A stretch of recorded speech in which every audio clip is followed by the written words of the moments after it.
I know you too. I paid you though. Wow, that was close. Boy, you guys know there's a big competition here tonight, right?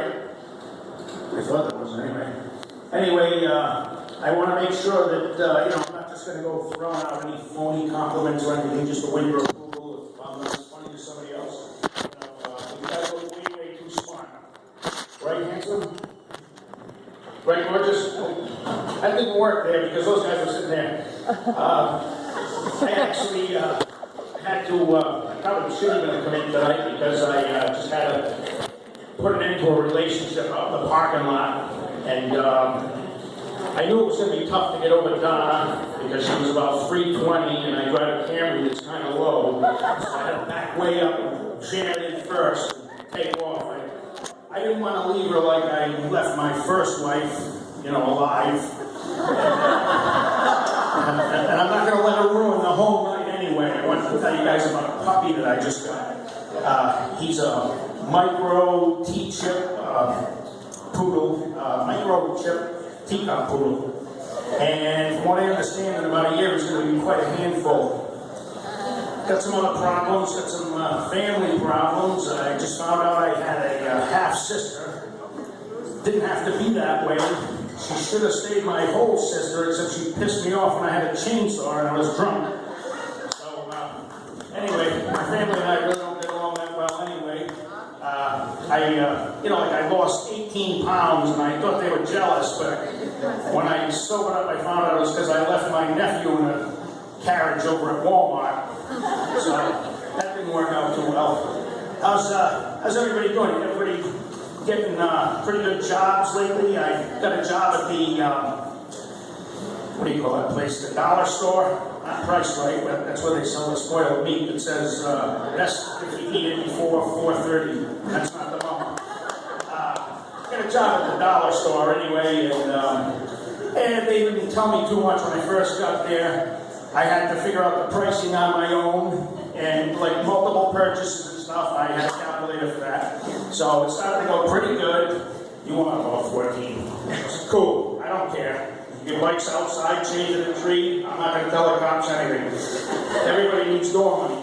But anyway, so everything was going pretty good. Then we had a Dollar Day sale, and that went real well. Brought in a big crowd, except at the end of the night, somebody ended up robbing me. So it took us about 3 hours to get all those dollar bills into the guy's car. And when I called the office in the morning, they said they wouldn't give me any overtime for it. So I said, all right, that's it. I'll go find another job. That's no big deal. So I'm driving home, and I hear the radio on, and I hear a news report about a plane that hit a house in California. But the cause of the crash was unknown. So I said, okay, let me go over to that news station and find out what the heck's going on. So I went there, and I said, hey, you guys hiring reporters? And the guy said, well, do you have any education as far as being a reporter? And I said, how the hell would I have an education on finding out things that haven't happened yet? That's stupid. If you guys aren't hiring, just let me know. I said, like the other idiot that was on, he just said there was a guy that barricaded himself in a house in New Bedford. Who the hell fights to stay in New Bedford? So, I don't know. Anyway, I watch TV a lot.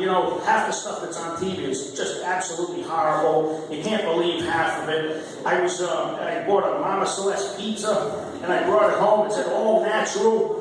And so I was reading the box while I was cooking it. I was sitting there thinking, I just can't see that old Italian farmer in Italy saying, hey, Mama Celeste, I just picked us a nice, fresh monosodium glutamate just for you. Then I saw this thing about a baby diaper, and it showed them pouring this dark blue liquid into the baby diaper, and it said it hides the liquid. Well, if my kid was pissing blue, I'd want to know about it ASAP. I don't think that's a very good thing. Anyway, my wife always says to me, I don't know why you want to do comedy. It's just, it's going to be really tough. And I said, hey, you have no idea what it's like to write a joke and then tell it in front of a whole room full of people and watch everybody break out in laughter and applause. And she said, neither do you. Anyway, thank you.